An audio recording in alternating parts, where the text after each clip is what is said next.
he told me to take it in so that if there was any validity to the fact that this was a flying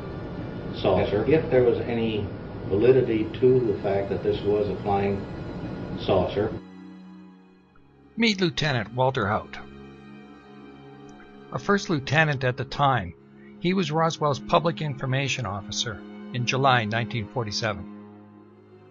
In this interview, Haut talks about the day his commander, Colonel Blanchard, issued the famous Roswell flying saucer press release. And what did Colonel Blanchard want you to do? He told me to prepare a release with basically the information that he gave me over the phone. When it was done, to take it into community and hand deliver it to the 4 news media we had in Roswell at that time, which is what I did. As best you recall, would that have happened, the initial phone conversation during the morning or in the afternoon? To the best of my remembrance, it would have been in the morning. And I would have to guess, somewhere I would guess around 9 o'clock.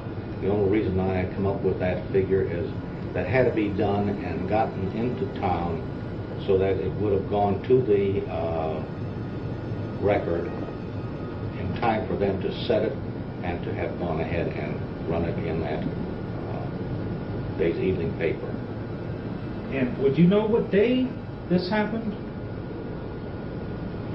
I would say the 8th of July, 1947. And that was the date of the Roswell Daily Record article? Okay. What, once you wrote up the news release, then what happened after that? As I said, I had to take it into town.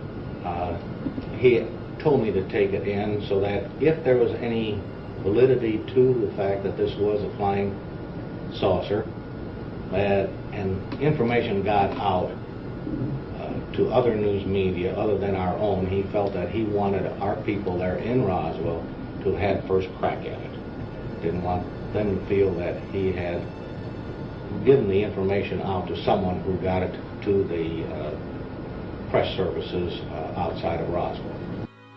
Clearly, Haut cannot adequately explain why Blanchard issued the press release. In this next clip, Haut describes Blanchard as strangely calm, considering news of a flying saucer would change the world. Did you see any of this wreckage or any of the material? None whatsoever. Do you believe that Colonel Blanchard had seen it? Yes, I do. And why do you feel that way? I don't think he would have been so, I don't want to say gung-ho, but I don't think he would have been so confident in his comment. We have a flying saucer in our possession, or parts of a flying saucer. I don't, over this many years, I don't remember the exact verbiage, but he wasn't overly excited. He wasn't flippant about it. It was just a normal, routine type of conversation that we'd have when he'd call me and say he wants this done. So Colonel Blanchard was not overly excited? This was just a normal, routine conversation about a flying saucer that Marcel had recovered? Would you have any reason to believe that Colonel Blanchard would have mistaken this material for being any form of weather balloon or observation device? I don't think there's one chance in a billion that he would not have recognized a weather balloon. He was a West Point graduate, class of 37 as best I recall. Had gone up through from second lieutenant up to colonel, not too many years. Very intelligent individual, not the type to just jump off on tangents. I think he knew a weather balloon if he had seen it, and that would have been the end of that. He wouldn't have gone anywhere with it. He would have told Major Marcel, this is a weather balloon. Then again, Major Marcel would have known that it wasn't a weather balloon. That was my next question. Is it possible that Major Marcel would have been misled? No. Is it possible that Colonel Blanchard might have been misinformed by somebody who told him about what this wreckage was without having seen it for himself. I would doubt that very much. I don't think he would have taken the actions he did by going down to operations with it. If he was there in the operations building, he certainly saw it. I'm sure that Major Marcel had talked to him and had given him some pretty sage advice as far as he was concerned on the metallurgy of it. I don't know how much Jess Marcel knew about it, but he, again, was a very intelligent individual and not the type that will just jump at anything and try to carry it to an end. And between the two of them, I'm certain that one or the other would have called the other one's hand if it was a weather balloon. Okay, so let's see if I get this straight. Blanchard knew what a weather balloon was. He was a West Pointer. He was a good officer. Smart. Not the type to go off on a tangent. Haut says Blanchard saw the debris before authorizing the press release. And yet, in this next clip, we see that Marcel showed his family the debris in the early morning of July 8th and told them it was a flying saucer. Jess, I wonder if I can take you back to the night that your father came home. Do you have an idea about what time of the night that was and what you were doing at the time? Well, I was asleep, for one thing.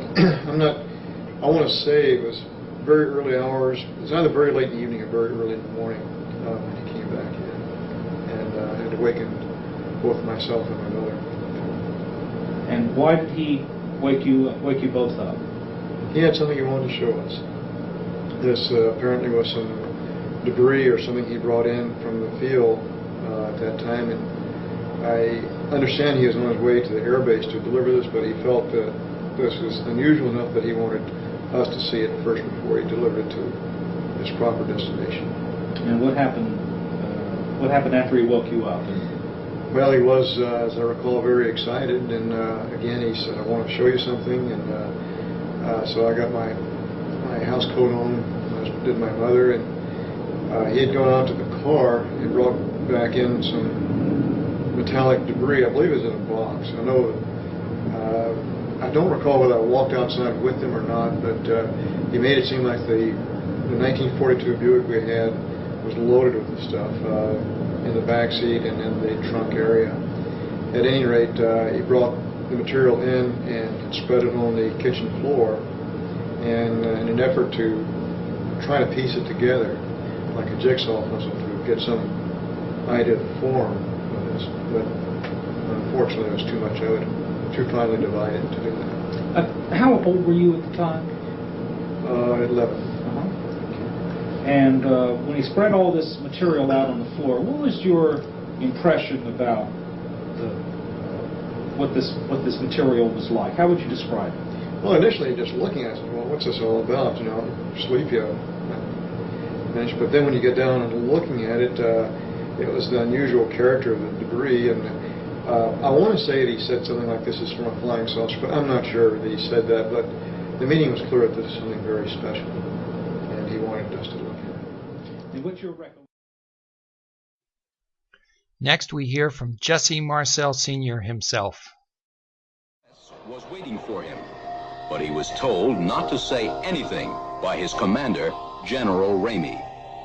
The newsmen saw very little of the material, a very small portion of it. And none of the important things, like these members that had these hieroglyphics or markings on. They wanted me to tell them about it, and I couldn't say anything. And when the general came in, he told me not to say anything, that he would handle it. Attaboy, Jesse. So let's recap what we've got so far. We've got Haut saying Blanchard wasn't even sure Marcel recovered a flying saucer. Jesse Marcel Jr. says his father believed he found a flying saucer. And Jesse Sr. confirms the press conference debris is the same stuff he picked up a day earlier at Brazel's ranch.